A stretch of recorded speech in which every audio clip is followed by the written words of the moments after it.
You're going to have to give me a second one.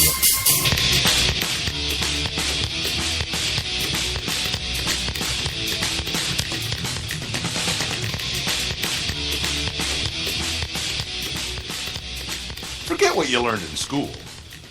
Never mind what your parents told you, and disregard what your friends say. From now on, the only people you need to listen to are these guys. For the next several minutes, they'll take you on a journey through the political jungle. And when your journey is over and you're safe at home, they promise you'll be stronger, smarter, and just plain better. So buckle up, hang on to your ears, because your journey starts now.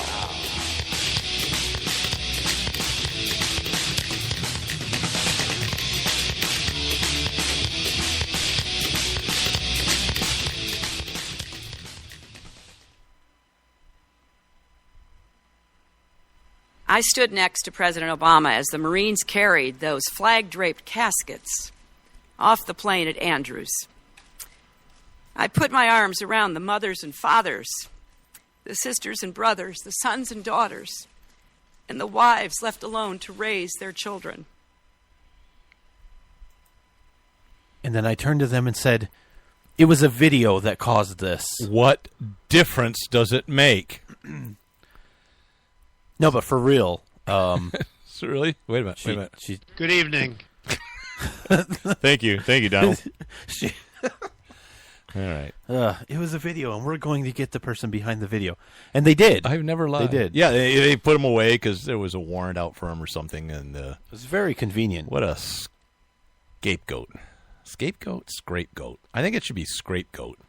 You scrape the goat off I think your there's windshield. no reason to bring a goat into this transaction. It depends. If you're Greek, ooh. Don't they eat lamb? Ba-bam-bam. Oh, I get it. That's offensive. It is. Do you want to say that this is at odds? August 4th? My goodness. Hey, my birthday's next week. We going to celebrate it on the show? No. I think we should. What day? I don't know. Tuesday. It's the 9th. So Tuesday or Wednesday. I'm busy. Yeah, I'm sure you will. It's Tuesday, by the way. A funeral, right? And I am busy. Yeah. We're in the Freedom Studios, 15th floor. Damn it, the 15th floor. We want to get up to the penthouse of Patriot Towers in Liberty City. Where at, Nate? Czechoslovakia. Does that even exist anymore? Yeah, you're thinking of Constantinople. No, I'm thinking of Slovakia, and I don't think Czechoslovakia exists. Where are we then? Because Slovakia. The sign said, we're in Wisconsin. Hello, welcome to Czechoslovakia. Just like Wisconsin. Same thing. Czechoslovakia, Wisconsin. Beer and cheese. Ooh, I like cheese. I do too. I don't have beer, but you know what I have? What was What? that? This is the first time I've ever had this. Beer? That's a lie. What? I don't know. Something's weird. No, rum in my Sprite. I've never had that before. You put the rum in the Sprite and drink it all up. You put the rum in the Sprite. I'm drinking rum in Coke Zero. Yeah, no one cares. I know. Hey, buy our shirt. It just says plug shirt here on the thing. Plug shirt. Oh, boy. Buy our shirt. Where at? At outro.com. Yeah. On the left side, you click it, boom. Through Chug I Dog don't know. shirts? I'm not sure. I don't remember. Like $10. You can't beat it. Who we... Buy it. It's a great shirt. All right. So let's see. We have a guest. Should we foreshadow? Yeah. We have a guest later in the show, Skip Coryell. He is a firearms instructor, a author, a publisher, a Marine, a husband, a wife. No, he's not a wife. He's a husband. What else is he? I think wife is about the only thing he doesn't do. He's founder and president of the Second Amendment March. Yeah. Let's see. He's done a lot of stuff. He has done a lot of stuff. I think he's pro-gun. He's got a new book out, and we're going to talk about his book, and we're going to talk about the presidential election and all that kind of stuff. Coming up later in the show. Right? I think so.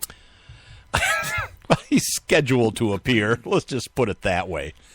Did you remind him? Knowing Skip, I'm checking my email. Knowing Skip, he'll go, I don't know, what is it? I got a response. It said, thanks, I totally forgot about it. Is that what it says? I'll be ready. You shouldn't. That is Skip. That's probably something you should have read to me off the air. Oh yeah.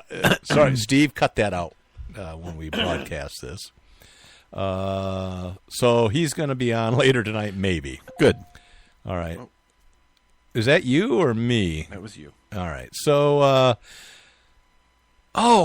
you want to talk about pot first? Marijuana, Mary Jane. Yeah, I mean, ganja, the weed, the grass. Why would I not want to talk about pot? Oh man, that's great. So, the city of Lansing, which is where the state capital is in Michigan. Well, Michigan has medical marijuana, right? And so you can have dispensaries that sell medical marijuana to medical marijuana card holders, and that's legal, except that the Attorney General, who's anti-pot, screw him. He's a Republican. Filed it and said, no, local ordinance can ban distributors according to their local ordinances. It went to the Supreme Court in Michigan, and they said, yeah, you're right. Ordinances can regulate pot dispensers, so basically, they can make it so onerous that, you don't do it anymore. You can't. I don't think they can be banned. Per se, like but you can ban. regulate them out of existence. Yeah, right? Sure. So Lansing, being the state capital city, now has about 70 dispensaries. That's a lot, but so what? It's kind of right? a lot, It's I guess. I don't know. The market, the market decides that. So I was listening to one of the city council members that want to write an ordinance to regulate, because he says, oh my gosh, this marijuana dispensary business, that's totally unregulated, and we can't have that. We have to regulate it. I mean, if you want to open a restaurant, we have so many things that makes it almost impossible. We want to regulate marijuana so that people are getting the best quality marijuana that they can buy. I don't know how they're going to determine that, but okay. And what we want to do is we want to charge them $5,000 or $10,000 a year for a license. And listen, I've talked to these medical marijuana dispensers, and they say they're bringing in $10,000 a day. Well, doesn't mean it's $10,000 in profit, right? We're doing $10,000 a day, and is that everyone? I don't know. So they can afford. We want our piece of this business because they can't survive without regulation. And I am for regulating and getting rid of all those. We probably only need 10 or 15 distributors throughout the city. We don't need 70. So that's like going in and saying, all right, so you're going to have a supermarket or you're going to have a fast food restaurant. We only need 20 in the city. Yeah. We don't need 70. Yeah, it doesn't matter if the people want 70. Right. And I'm saying if 70 can be supported and stay in business, then what business of that is the government? Yeah. Why the hell are they involved in that? So a couple of funny things. What was his name? Well, his first name was Adam. You're sure of that? Because I don't want to get this wrong. Yes. You're sure it was Adam? That's what the DJ said. Adam, let me ask you this. Why? Well, his name is Adam Hussein. And the weird thing is, he's a member. Are you kidding me? In 2016, Councilmember Hussein serves on the following committees and boards. A couple of crappy ones. The last one, Entrepreneur Institute of Mid-Michigan. Uh-huh. Isn't that weird? Yeah,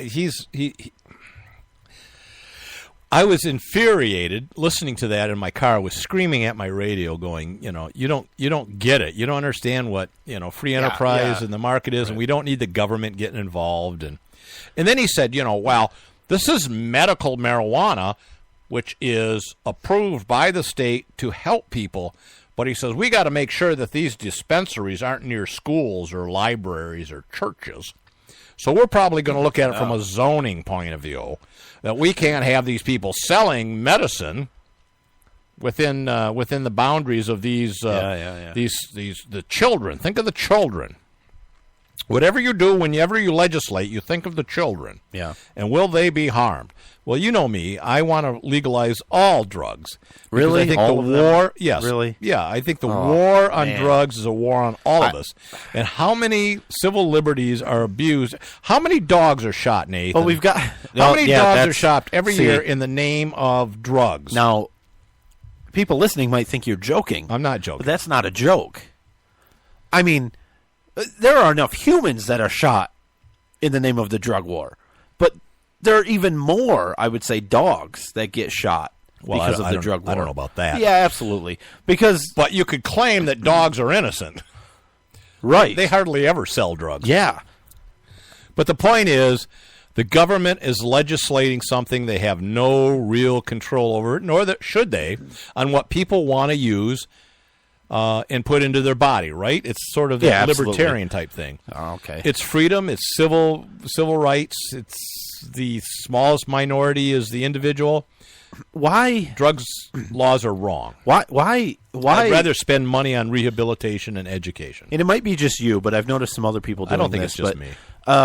I've noticed people, when they start talking about freedom, they always kind of qualify it by saying, like a libertarian way of thinking. Right. And I don't understand that. Like, is there some safety in that? Or is that, do you think that more people understand that? Like, oh, libertarian, I get it. Well, I think the actual philosophy and the roots of libertarianism is individual rights. Now, what we have in the United States is not really libertarian. Yeah, you understand the Libertarian Party platform calls for taxing marijuana, right? Not libertarian. Yeah. So, well, and certainly the presidential candidate, Libertarian presidential candidate, and definitely the ex-Democrat vice president candidate. Yeah, they're not. They're both ex-Democrats, aren't they? I think.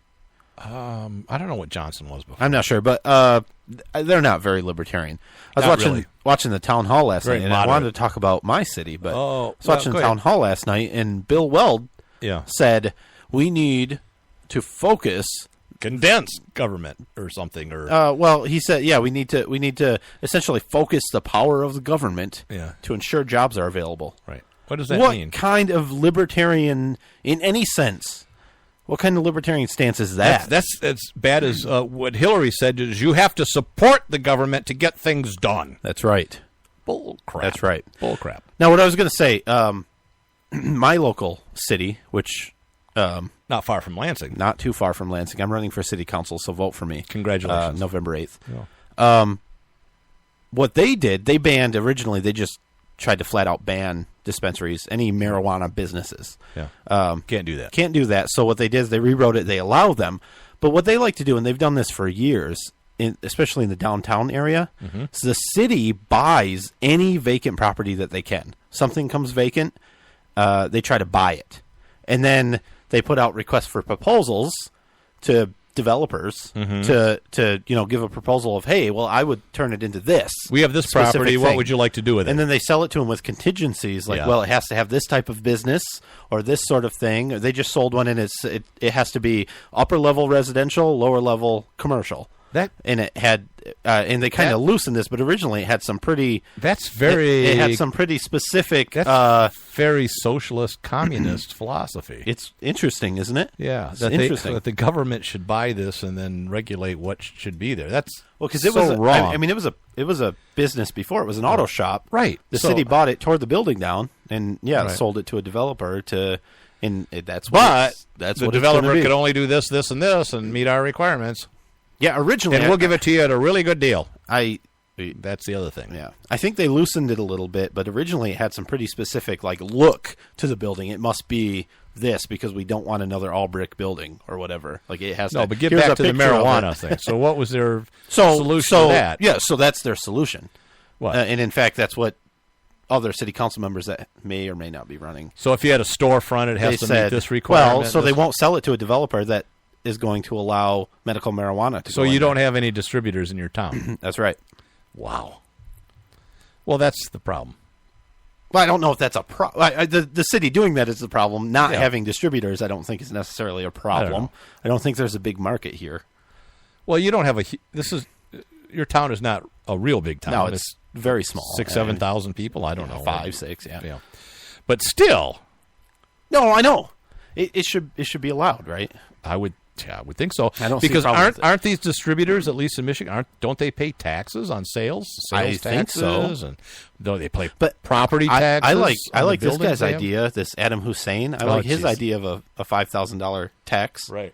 because he wants to, what he said was, we need the money to hire more police to enforce our regulations that we're imposing that will call for a $5,000 license and other regulations. Because